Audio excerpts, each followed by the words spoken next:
This week, Glenn Cerny asks head men's basketball coach Marvin Menzies about who some of the influences were in his early life that contributed to his successes later on. As you're very aware, we in the media have our inside sources, and we find out things about the team that you probably may not want us to. But can I ask you about one that I heard about? It's my understanding that you played Martin Luther King's "I Have a Dream" speech. Yeah. In the classroom, and your team is a little different in that it isn't. I don't want to say isn't predominantly, but isn't all African Americans. You have some Africans. You Right. have other, the impact. First, why play that speech?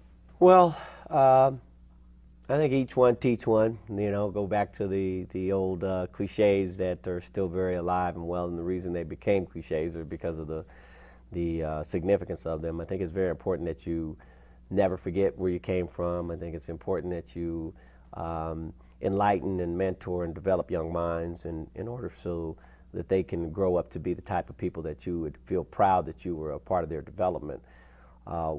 That speech to me was one of the most moving speeches that I've ever heard in my lifetime, even though when I actually heard it in full scope of the speech, it was long after his assassination, but it's still, I mean, just thinking about it now, you know, it gives you goosebumps. It's just to have that type of vision that he had, and to show the kids where we once were. Is we can never get complacent to want to make sure that we're doing things the right way and not letting things slide when they need to be checked and put in place and so forth. And we have a very diverse team, as you mentioned, and I think it's important for the international kids on the team to understand a little bit of the history, especially during this time, the African history here, as well as remind the young kids that are African Americans on the team that if they hadn't heard the speech, they need to hear it.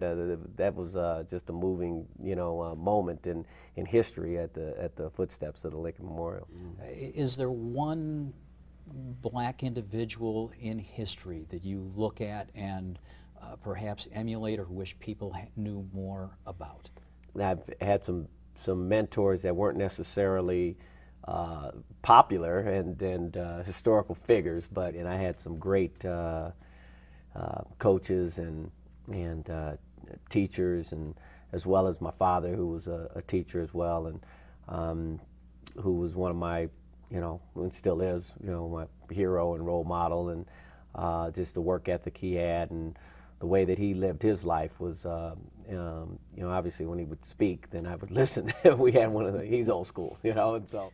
Marvin Menzies, you and I share a passion for basketball that I've always appreciated, but I also have to tell you, this has been fun getting a different side as well. Thank you for taking the time.